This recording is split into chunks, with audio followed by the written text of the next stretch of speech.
Excuse me. Excuse me. What in the world are you thinking? Mean Gene, the first thing you need to do is to tell these people to shut up if you want to hear what I gotta say. What up, y'all? K&B the Sexy Ninja here for C Plus Studios and a Paper Saber Universe. This is the New World Podcast, brother.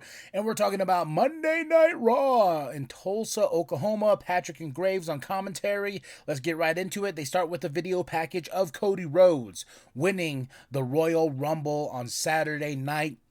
And we get right into Cody Rhodes cutting a promo, starting to show off, getting us hyped, getting us ready, because he's going to take on Roman Reigns for the title, for the undisputed WWE Universal Championship. And I cannot wait for that match.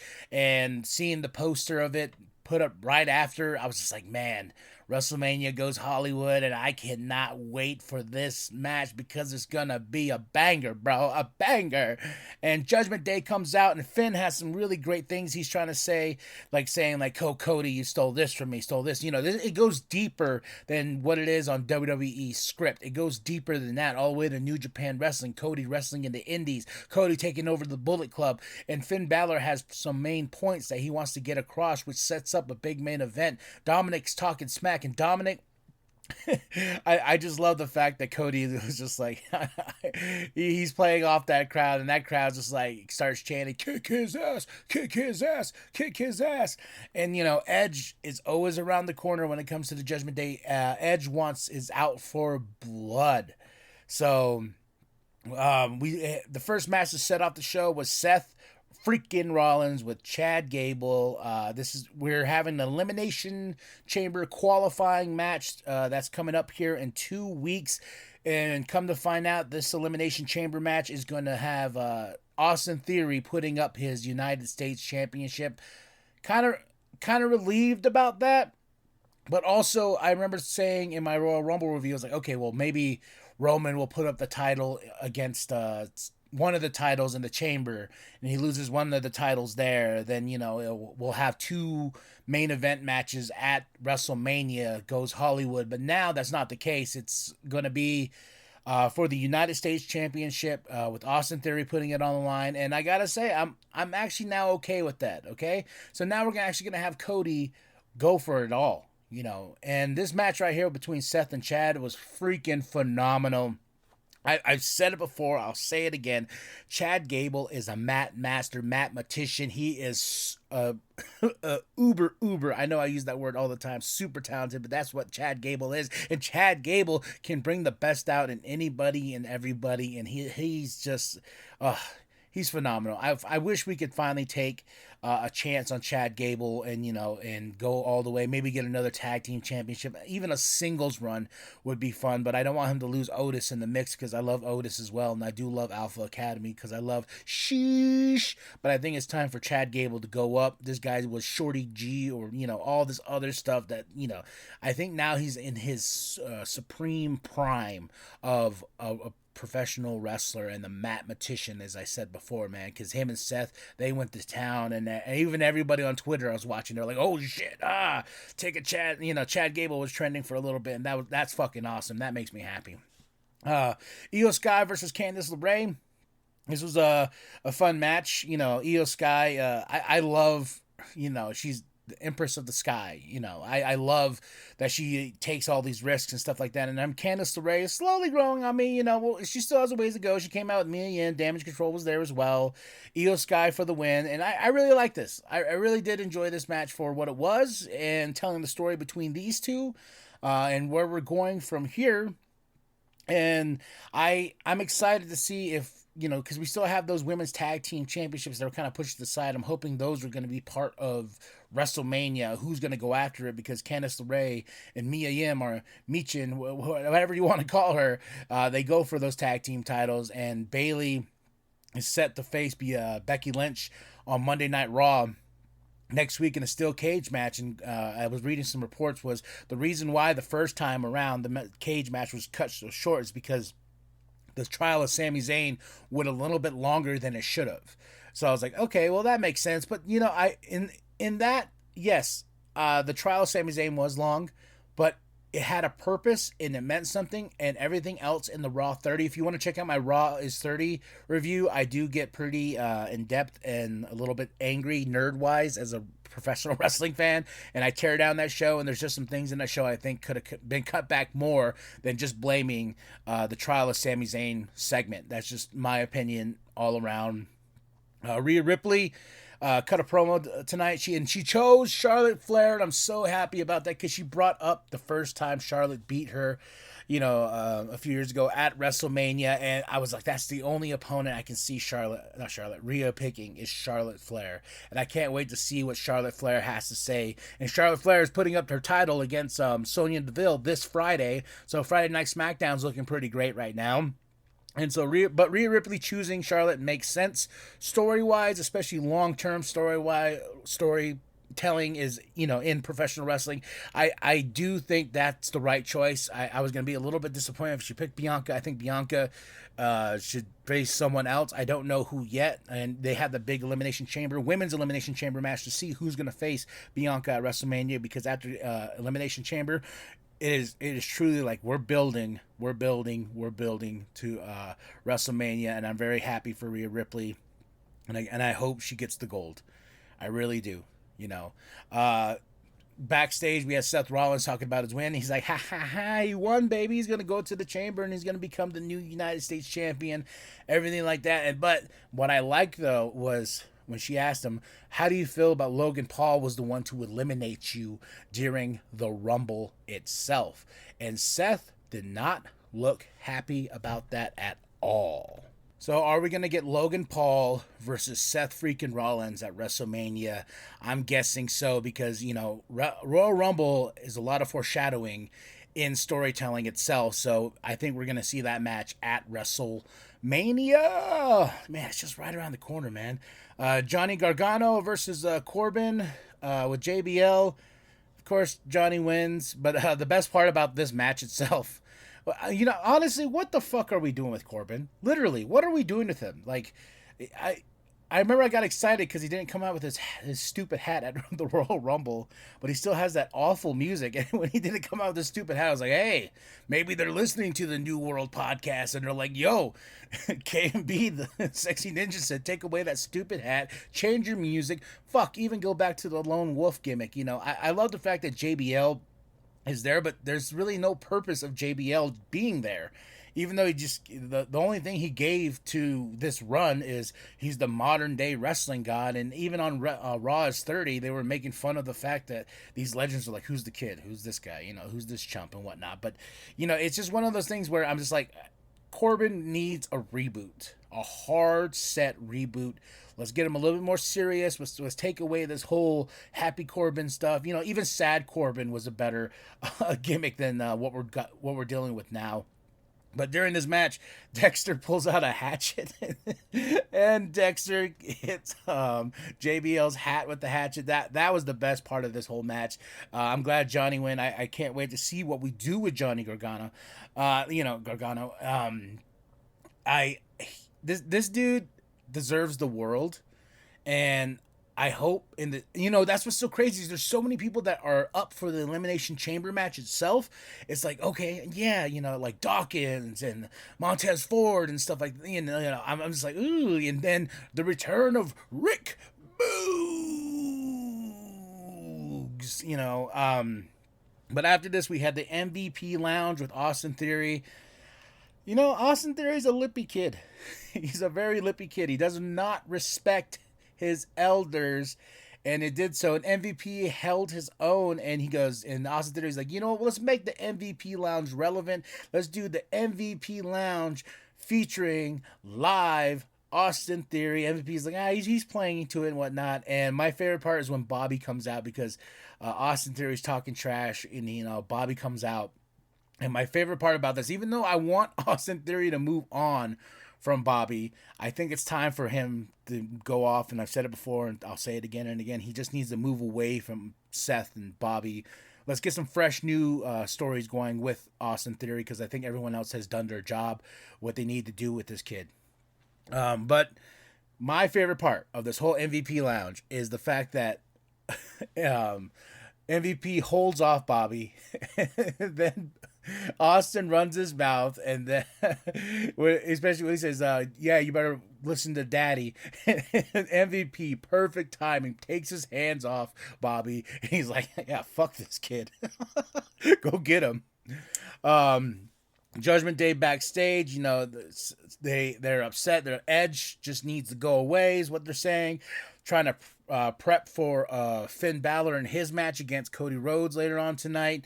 And I want to know where this all leads to with Edge and Beth Phoenix. Are we going to have a big match at WrestleMania, like settling the feud?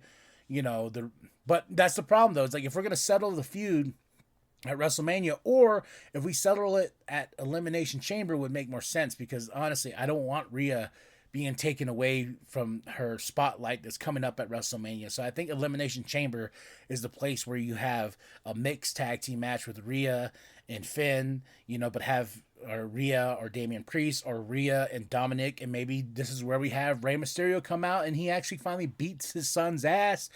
And we get Dominic Mysterio and Rey Mysterio at WrestleMania, father versus son. It's the only way I can see it going. So we shall see where that is. Big The Miz promo. And he was right. I love how he's such a good heel. He feeds you your chance. When he's talking about the first thing I got to the airport, and everyone's like, first man out, first man out. That crowd took that hook and sink, and they started chanting it. I'm like, The Miz is a phenomenal fucking heel on that mic. And my what's it called? The wife was like, "Oh no, they were gonna chant that anyway." No, I was like, "No, he fed that to them. That's how good The Miz is. He fed him that chant. It's like, here's first man out, and Adam Pearce comes out. He's like, "Yeah, we're hearing the same thing, blah blah blah blah." And you keep saying you want opportunity, and you keep screaming about that. Well, here I got someone who wants to wrestle now, and The Miz had to wrestle Rick Boogs, and The Miz was in a suit the whole time, and I love that was playing into the factor of, like, he's like, I got a suit. After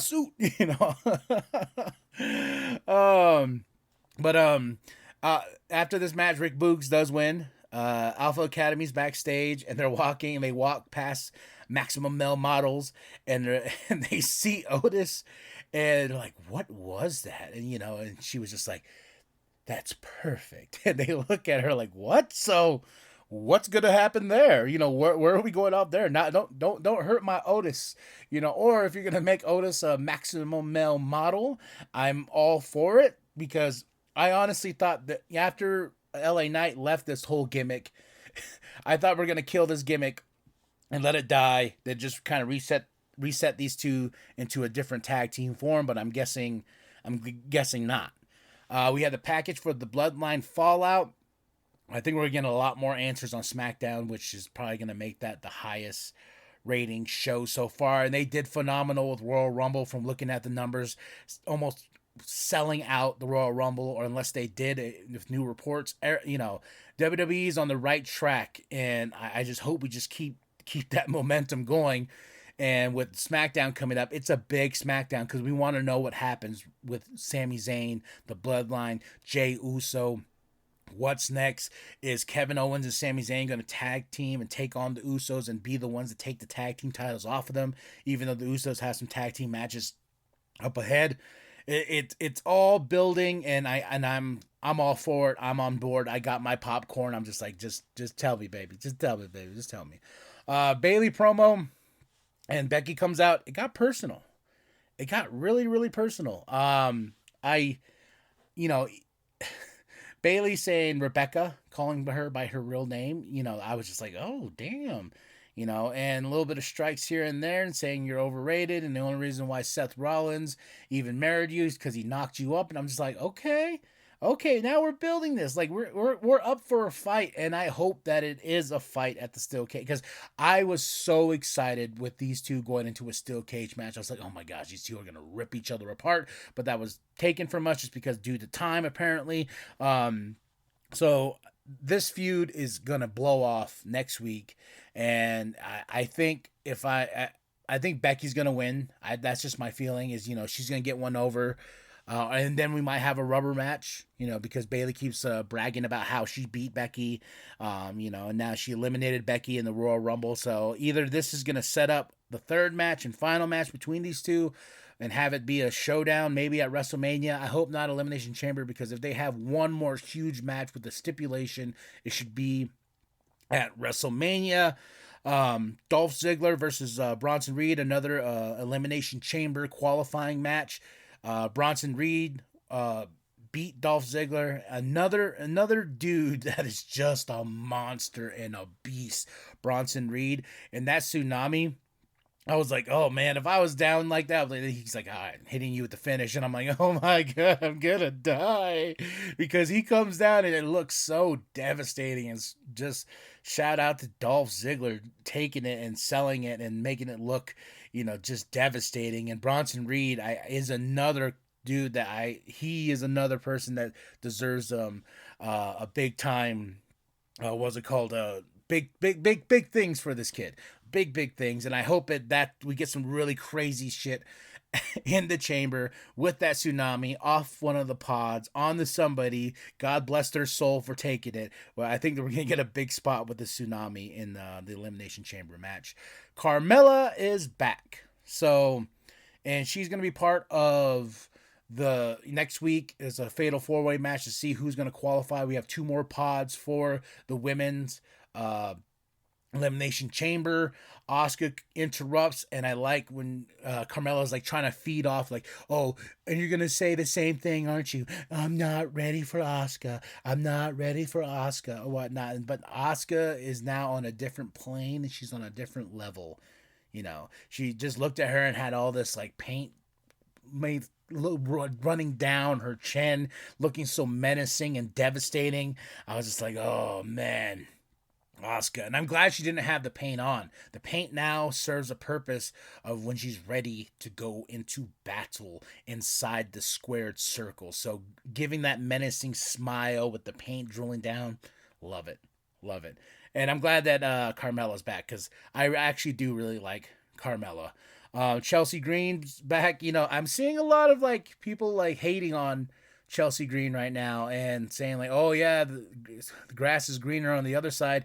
I think Triple H has a plan with Chelsea. I really do. But I like the fact she went to Adam Pearce and she's just like, hey, where's my fancy water? Where's this? Where's that? I'm Chelsea Green, damn it.